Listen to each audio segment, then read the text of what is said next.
Hello, it's me, Yvonne, your local non-binary witch and author of Dark Mirror, the Inner Work of Witchcraft, and The Night Journey, Witchcraft as Transformation, which you can buy from the Doreen Valiente Foundation online shop at shop.doreenvaliente.org.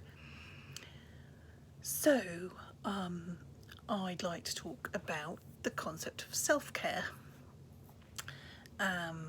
because this is quite a popular concept, but I think it's quite widely misunderstood as well.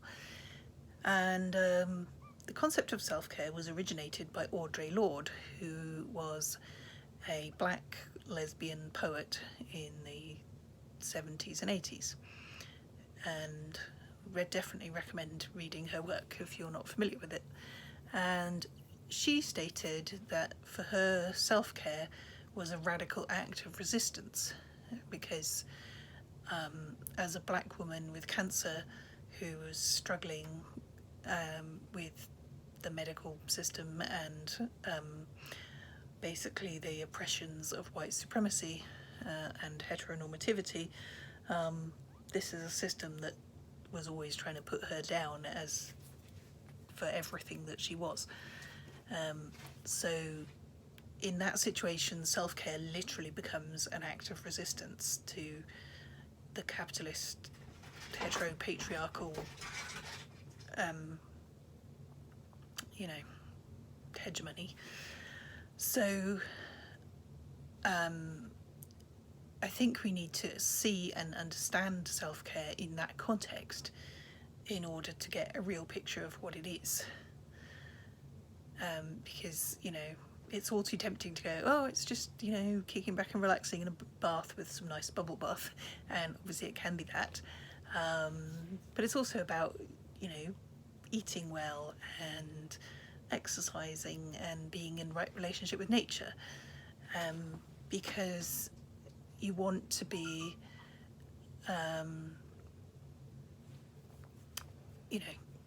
you want to be taking care of yourself so that you can live your best life.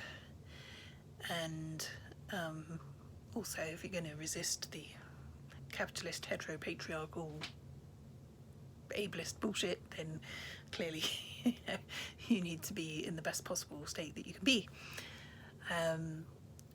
So I think we should push back against using self-care again as a notion that, hey, buy more stuff because because that's the only way to self-care. No, self-care can just be getting enough sleep, making sure you drink enough water, going outside in nature and all that good stuff. And sometimes self-care can be remembering to take your meds and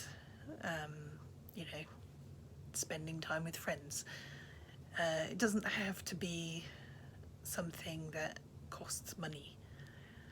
So, take a minute to really think about what self-care means for you personally and how you can apply that in your life, rather than us going, yes, let us go and buy more candles and more bubble bath and more whatever, right? I mean, I'm as guilty as the next person of shopping as therapy, right? But nonetheless, we should push back against this notion that self-care requires purchasing commodities, and really think about what self-care looks like for you personally and how you can do that in a way that doesn't necessarily cost anything, and that you can just be yourself, because you are unique and precious and valuable, and don't let the bastard system tell you otherwise. So take care and blessed be.